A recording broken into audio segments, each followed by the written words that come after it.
Selamat pagi pemirsa, saya Ari Mustika akan menemani Anda dengan beragam informasi terkini, di antaranya. Polisi bubarkan ratusan kendaraan sahur on the road di Asahan. Jalur penyumbang macet di Tabaksel.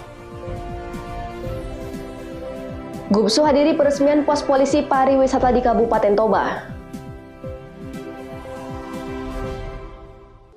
Selain cuplikan berita tadi, kami juga akan menghadirkan beragam informasi lainnya. Pemirsa, kita jelang sumut hari ini pagi selengkapnya.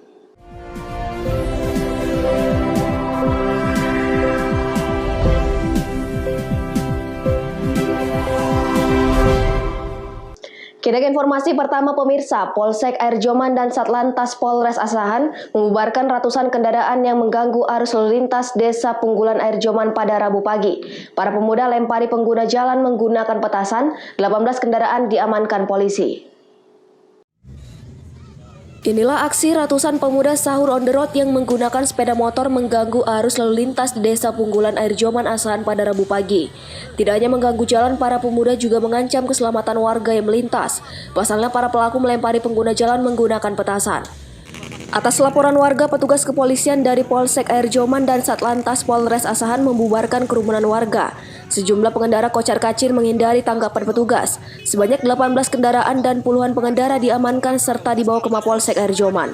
Ya, menurut informasi dari masyarakat, bahwasanya maraknya anak-anak muda di Simpang Gadis, Simpang Janda main-main petasan sehingga terhalang masyarakat yang penggalas cari-cari makan. Terus ada yang diamankan nggak Pak dari operasi kita ini Pak? Terus sementara hasil operasi kita tadi ada kita amankan sepeda motor, ada bersekitar berapa tadi? 18, dan berikut nanti orangnya kita bawa juga ke kantor, ke Polsek, dan kita panggil orang tuanya supaya orang tuanya bisa membuat pernyataan. Sebagai efek jerak, kendaraan ditahan petugas dan dilakukan penilangan. Selain itu, pengendara yang terjaring akan dipanggil orang tuanya. Wanda Pratama melaporkan untuk Evarina TV. Masih dari Kabupaten Asahan, pemirsa, ratusan penerima bantuan dana UMKM di kantor BNI Kisaran Jalan Cokro Aminato, Asahan, Sumatera Utara, dibubarkan polisi karena melanggar protokol kesehatan. Bahkan seorang wanita histeris minta kartu identitasnya dikembalikan. Kapolsek Kota Kisaran Asahan terpaksa membubarkan kerumunan warga di luar halaman kantor BNI Kisaran Asahan, Sumatera Utara. Warga yang antusias dalam menerima dana bantuan UMKM ini tak mematuhi protokol kesehatan dengan berkerumun dan tidak menjaga jarak. Seorang wanita yang lama mengantri juga teriak histeris karena ingin meminta kembali kartu identitasnya yang sempat tertahan untuk administrasi. Penerima bantuan UMKM kesal karena antri dari pagi namun tiba-tiba dibubarkan. Selain itu saldo semula ada yang diblokir. Saya lagi sakit pula, saya butuh uang untuk berobat. Mana? Mau ngambil apa sih Pak? Ngambil uang bantuan mekar itu lah Pak. Udah masuknya di ATM, kenapa harus diblokir lagi? Biasa. Tiba-tiba ini ada pembatalan atau gimana Kak? Nggak tahu, katanya dipembekukan. Tiba-tiba uangnya udah nggak ada lagi. Padahal Yusmadi Usman, Kepala Cabang BNI Tanjung Balai mengatakan, antrian penerima dana UMKM sebesar Rp1.200.000 sudah melebihi batas. Maka pihaknya mengambil kebijakan untuk menunda sementara penyaluran dana. Terkait pemblokiran sementara, guna memastikan penyaluran dana tepat sasaran. Pelayanan pembayaran bantuan dari pemerintah kepada pelaku usaha UMKM. UMKM itu dari segmen para nasabah Mekar PNM, jumlahnya 1.200.000 per orang. Bisa ramai seperti ini bagaimana? Kondisi ini memang di luar kendala kita, di luar perkiraan kita. Walaupun di dalam juknis kita sudah ada aturan yang mengaturnya, di mana per hari ibu-ibu tadi diharapkan datang 50 orang saja. Namun karena ibu-ibu punya animo yang kuat, mungkin kebutuhan dasarnya mau terpenuhi dari bantuan Presiden ini, maka ibu-ibu datangnya lebih dari 50 orang. Teman-teman media bisa lihat tadi ratusan bahkan sampai 500 lebih yang datang. Tentunya ini over kapasitas. Yang pada akhirnya kita ambil kebijakan agar tetap dalam koridor prokes kesehatan COVID, kita ajak ibu-ibu ini untuk mengerti, kita bubarkan dulu sementara sembari kami menata kembali daftar-daftar nomor antriannya. Apa ada pemblokiran Pak, itu bagaimana Pak? Ya memang suka tidak suka, harap maklum karena kita mau pemberian ini tetap sasaran, tepat sasaran. Namun karena data mungkin ada yang belum rapi, saya tidak bisa pastikan ada di sini atau dimanapun. Yang pasti instruksi dari internal itu memang ada pemblokiran dalam rangka untuk memastikan penerimanya sesuai dengan haknya, sehingga itu kami blokir. Namun ibu-ibu masyarakat kan tentunya awam, yang pada akhirnya dia itu berbondong-bondong kemarin untuk memastikan diblokir atau tidak blokir. Pihak BNI berharap warga yang menerima bantuan agar lebih patuh dan taat protokol kesehatan, sedangkan penyaluran akan dilanjutkan hingga pekan depan. Wanda Pratama melaporkan untuk Evarina TV. Kita ke informasi berikutnya pemirsa, 3 hari menjadi buronan aparat hukum, pelaku pembunuhan waria yang jasadnya ditemukan membusuk di areal kuburan Cina Deli Tua, Kabupaten Deli Serdang, Sumatera Utara, akhirnya ditangkap Polsek Deli Tua. Tersangka inisial H ditangkap tim TK Polsek Deli Tua di lokasi persembunyiannya di Jalan Eka Surya Gang Melati, Deli Tua. Saat akan ditangkap, tersangka berusaha kabur dari dalam rumah. Polisi terpaksa menghadiahkan timah panas di bagian kaki kanan pelaku. Kepada petugas, tersangka mengaku kesal dengan korban inisial Eka yang memaksa ingin melakukan hubungan sejenis. Dengan menggunakan batu, pelaku memukul kepala korban hingga akhirnya meninggal dunia di areal kuburan Cina. Bisa manfaati dia gitu, dia waria, tahu makanya saya bisa manfaati dia. Ini kan biasa orang kayak gini, getek lah gitu orang Medan. Jadi bang, bagaimana rasa timbul di pikiran abang untuk menghabisi korban ini bang? Oh itu saya yang nggak habis pikir bang. Waktu duduk, kan dia dorong saya, ayo bang, saya isap. Sampai saya terantuk itu, saya bangkit. Dan itu saya marah, anjing lah saya bangkit, saya dolak dia. Itu baru di situ saya mukul dia. Kadit Reskrim Polsek Deli Tua Ibtu Martua Manik mengatakan pelaku sengaja mengajak korban yang diketahui selama ini sebagai waria untuk berbuat mesum di kuburan Cina. Saat itu pelaku hanya bertujuan untuk mengambil harta berharga milik korban. Setibanya di TKP, pelaku dan korban terlibat keributan hingga terjadi penganiayaan dan menyebabkan korban meninggal dunia. Pada hari Selasa, tanggal 6 April 2021, sekitar pukul 20.30 WIB, pelaku ini melakukan penganiayaan kepada si korban. Modusnya adalah untuk sementara ini untuk mengambil barang milik korban. Namun untuk modus ini masih tetap akan kita lakukan pendalaman. Apakah tersangka dan korban ini pasangan, Pak?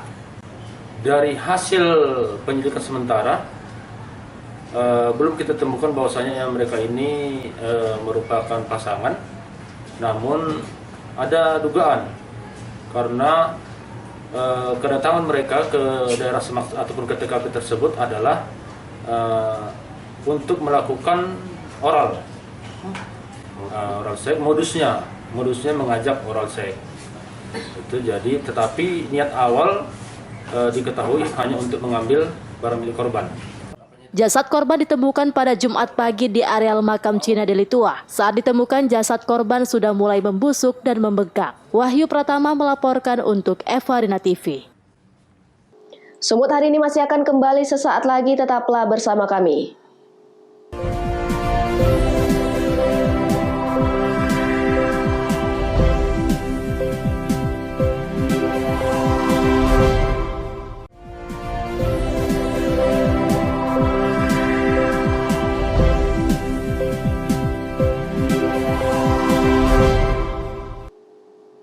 Terima kasih Anda masih bersama kami. Pemirsa, memasuki bulan puasa, 2 jalur penyumbang kemacetan lalu lintas di Kota Padang Sidempuan dan Tapanuli Selatan belum mendapat perhatian serius dari pemerintah. Dikhawatirkan 2 jalur ini akan menjadi sumber kemacetan pada arus mudik Lebaran tahun ini. Jalur pertama yang akan menjadi penyumbang kemacetan lalu lintas pada arus mudik Lebaran tahun ini adalah Jalinsum di Desa Simedi, Kecamatan Batuna 2, Kota Padang Sidempuan. Badan jalan yang sempit serta berada di tepi jurang membuat jalur ini susah dilalui kendaraan, terutama kendaraan besar seperti truk dan bus. Hal ini diperparah lagi dengan amblasnya sebagian badan jalan ke dalam jurang. Akibatnya kendaraan harus antri untuk bisa melewati jalur ini. Jalur Simirik saat ini sudah menjadi penyumbang kemacetan di Kota Padang Sidempuan pada saat tertentu. Namun sayangnya hingga saat ini belum ada niat baik pemerintah untuk memperbaiki badan jalan amblas ini. Jalur kedua yang dipastikan akan menjadi penyumbang kemacetan di Tabaksel adalah jalur Batu Jombay yang menghubungkan Kota Sipirok dengan Kota Tarutung. Jalan dengan kondisi rusak parah sepanjang 500 meter lebih ini sudah menjadi momok yang menakutkan bagi para pengendara terutama pada musim hujan. Kondisi jalan yang berada di pegunungan serta mendaki bila di musim hujan akan menjadi licin. Para pengendara lebih memilih menunggu jalur ini kering untuk melewatinya. Hal ini tentu mengakibatkan antrian dan kemacetan. Para pengendara berharap agar pemerintah secepatnya memperbaiki kedua jalur tersebut, terutama mendekati arus mudik lebaran tahun ini. Ya gini lah bang, kalau ada apa sedikit mobil dari Sidimpuan atau dari Medan berlawanan, ya sering menimbulkan macet karena jalannya longsor seperti itu bang kan. Ini jalan Sumatera, lintas Sumatera kan bang, menuju ke Medan kan gitu bang. Itulah untuk pemerintah kan bang, jangan tidur. Azan Sinaga melaporkan untuk Everina TV. Pemirsa 4 kali beraksi mencuri sepeda motor milik jamaah Masjid Muslim Jalan Ikhlas, Kelurahan Binjai, Kecamatan Medan Denai, Sumatera Utara. 3 anggota komplotan spesialis curanmor akhirnya ditangkap polisi. Inilah detik-detik saat ketiga anggota komplotan spesialis pencuri sepeda motor membawa kabur motor milik salah seorang jamaah subuh yang terparkir di halaman masjid. Aksi pencurian ini terjadi pada Rabu subuh. Dalam rekaman tersebut, 2 pelaku dengan mengendap-endap masuk ke halaman masjid dan mendekati 2 sepeda motor yang terparkir. Sementara seorang tersangka lainnya tetap menunggu di luar memantau situasi. Salah satu pelaku berhasil membawa kabur sepeda motor yang terparkir dengan cara merusak induk kunci dengan menggunakan kunci letter T. Awalnya kedua pelaku ingin membawa kabur 2 sepeda motor milik jamaah yang terparkir. Namun saat beraksi merusak kunci kontak, alarm salah satu sepeda motor berbunyi hingga membuat keduanya kabur. Berbekal rekaman CCTV, Polsek Medan Area akhirnya berhasil meringkus ketiga tersangka, masing-masing inisial HG, MR, dan MG. Ketiganya ditangkap di lokasi berbeda di Jalan Bromo, Medan, Sumatera Utara pada Senin malam. Saat ditangkap, petugas tidak menemukan barang bukti sepeda motor yang mereka curi. Diduga para pelaku telah menjual sepeda motor ke penadah. Kapolsek Medan Area Kompol Faidir Chan dalam keterangannya mengatakan, komplotan ini sudah 4 kali melakukan aksi pencurian sepeda motor milik jamaah masjid. Ya, masyarakat melaksanakan sholat subuh di Jalan Bromo Masjid Muslimin, yang mana 3 pelaku memasuki masjid tersebut, yang mana beliau rencana hanya mau mengambil sepeda motor, ada 2 parkir di sana. Jadi 1 berhasil diboyong, 1 lagi tidak berhasil karena ada alarmnya. Jadi pada saat alarm berbunyi, para pelaku melarikan diri. Wahyu Pratama melaporkan untuk Everina TV. Pemirsa, selain Masjid Raya Al-Mashun di Medan, ternyata jejak sejarah Kesultanan Delhi di ibu kota Sumatera Utara ini tersisa lewat Masjid Raya Al-Osmani. Meski sudah berusia 2 abad lebih, Masjid Raya Al-Osmani yang terletak di Jalan Kolonel Yosudarso kilometer 17,5 Kelurahan Pekanlabuhan, Kecamatan Medan Labuhan, Sumatera Utara masih terlihat berdiri kokoh. Dengan warna dan bentuknya yang khas Kesultanan Delhi, warga Medan mengenalnya dengan Masjid Kuning yang dibangun pada masa pemerintahan Sultan Osman Perkasa Alam sebagai Sultan ke-7 dari Kerajaan Melayu Delhi pada tahun 1854.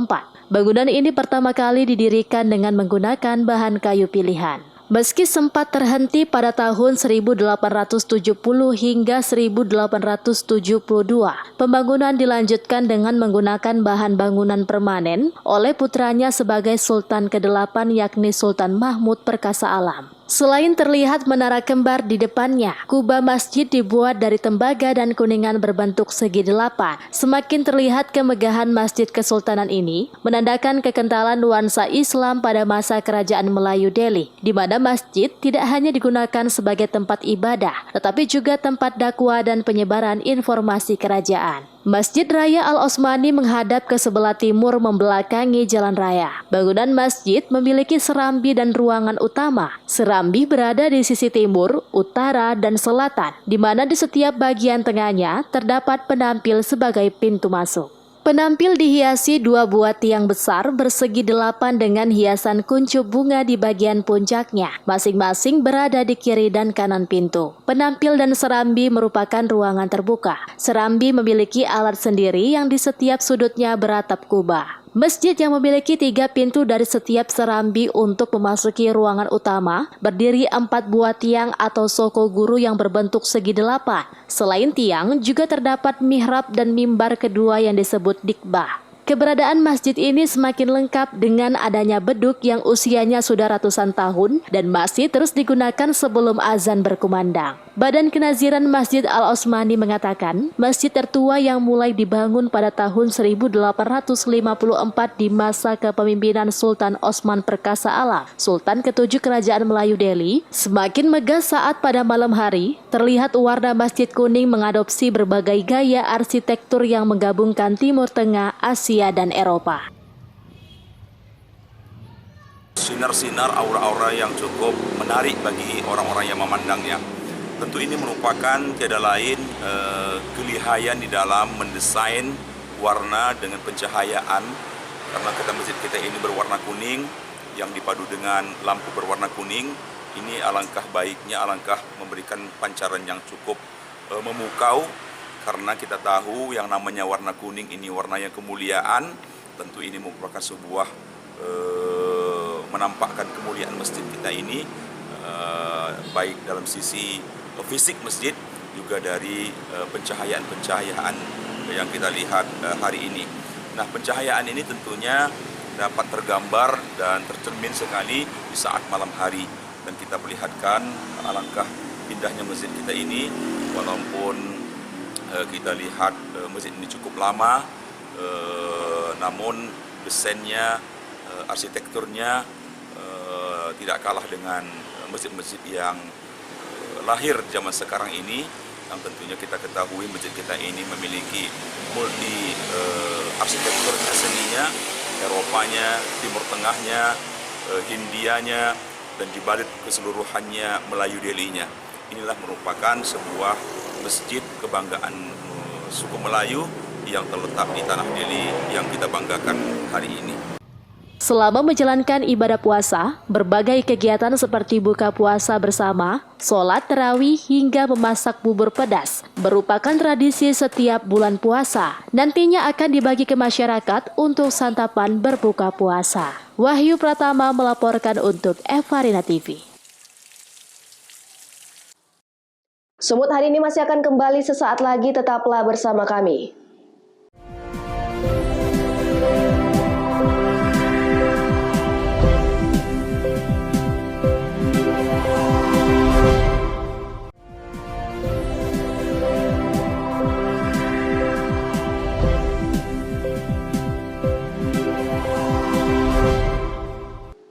Terima kasih Anda masih bersama kami. Pemirsa, Gubernur Sumatera Utara Edi Rahmayadi menghadiri acara peresmian Pos Polisi Pariwisata Danau Toba. Peresmian pos polisi tersebut dalam rangka penguatan Polda Sumut untuk mendukung destinasi wisata super prioritas Danau Toba. Dalam acara peresmian pos polisi pariwisata di Kecamatan Ajibata, Gubernur Sumatera Utara Edi Rahmayadi dalam sambutannya mengatakan bahwa Danau Toba bukan hanya milik orang Indonesia tetapi juga milik dunia. Untuk keamanan pariwisata Danau Toba adalah tugas polisi pariwisata di bawah kendali Polda Sumut. Karena ini milik orang banyak sedunia. Siapapun berhak untuk datang ke tempat ini. Tetapi keamanan itu miliknya kita semua yang dipimpin oleh Kepolisian Republik Indonesia, terkhusus ada tanggung jawab Kapolda. Terima kasih saudara-saudara saya, semoga Tuhan selalu memberikan kemudahan untuk kita semua. Saya datang ke tempat ini karena saya bangga dengan Danau Toba yang sama-sama kita miliki. Pada kesempatan tersebut, Bupati Toba Poltak Sitorus menyampaikan dukungan terhadap destinasi wisata super prioritas Danau Toba dan mengharapkan Danau Toba akan menjadi taman dunia dan bertekad untuk menjadikan Danau Toba bebas dari keramba jaring apung. Danau Toba ditetapkan sebagai UNESCO Global Park Geopark pada sidang yang ke-209 Dewan Eksekutif UNESCO di Paris Prancis Selasa tanggal 7 bulan 7 2020. Oleh karena itu, kita ingin fungsi Danau Toba ini hanya dua, yaitu sebagai taman dunia global UNESCO Global Geopark. Yang kedua, kita harapkan bahwa fungsi Danau Toba ini adalah pembangkit listrik. Dari 7 kabupaten yang berada di sekitar Danau Toba juga tampak hadir dalam acara tersebut Bupati Simalungun J.R. Saragi. Seusai memberikan sambutannya, Gubernur Sumatera Utara Edi Rahmayadi meninggalkan lokasi diiringi dengan tortor Batak sebagai bentuk penghormatan. Jamarlin Saragi melaporkan untuk Evarina TV. Pemirsa, taruna yang tergabung dalam latihan integrasi Taruna Ureda Nusantara ke-41 tahun 2021 melakukan rehabilitasi bangunan rumah tidak layak huni di Kabupaten Simalungun, Sumatera Utara. Latihan integrasi Taruna Ureda Nusantara ke-41 tahun 2021 yang berlangsung di Kabupaten Simalungun, Sumatera Utara ditujukan untuk meningkatkan sinergitas Taruna Akademi Militer dan Akademi Kepolisian dengan masyarakat. Program Latsitar Danus diwujudkan dengan kegiatan bedah rumah tidak layak huni di Kecamatan Pematang Raya, Kabupaten Simalungun, Sumatera Utara. Pelaksanaan Latsitar Danus fokus pada pembinaan kekompakan para taruna. Taruna bahu-membahu mendirikan bangunan semi permanen milik Jalima Saragi dan Lasmen Purba. Sinergi yang terbangun terlihat dari respon masyarakat yang terus aktif membantu taruna memperbaiki rumah warga tidak layak huni. Pembangunan masih terfokus pada pengerjaan plaster dinding rumah dan memasang kerangka atap rumah dengan bahan kayu keras. Selain itu, taruna fokus membersihkan sisa material bangunan. Lasmen Purba, pemilik rumah, mengaku bangga dan haru dengan program bedah rumah yang diprakarsai Taruna Akademi Militer dan Akademi Kepolisian. Sebelumnya, kondisi rumah milik Lasmen Purba sangat memprihatinkan dengan atap rumah yang bocor dan lantai yang berlubang serta dinding kayu yang tidak lagi berdiri kokoh. Bapaknya senang Pak, jadi menghasilkan buat semuanya atas bantuan yang orang Bapak berikan. Semoga orang Bapak sehat, panjang umur, murah rezeki buat Bapak semua. Dan cukup senang sekali, senang atas orang Bapak berikan. Terima kasih ya Pak ya. Aktivitas Latsitar Danus mengusung program rehabilitasi rumah tidak layak huni untuk 4 unit rumah di Kabupaten Simalungun dan telah rampung sekitar 65%. Pengerjaan terus bergulir dengan sistem kerjasama. Kegiatan Latsitarda ke-41 tahun 2021 dipusatkan di Sumatera Utara dan diikuti 802 taruna dari berbagai matra, yakni 277 taruna dari Akademi Militer, meliputi 101 taruna Akademi Angkatan Laut, 91 taruna Angkatan Udara, dan 282 taruna Akademi Kepolisian. Billy Nasution melaporkan untuk Evarina TV. Pemirsa, demikianlah rangkaian informasi dalam Sumut hari ini pagi. Saya Remustika mewakili kerabat kerja yang bertugas pamit undur diri. Terima kasih dan sampai jumpa.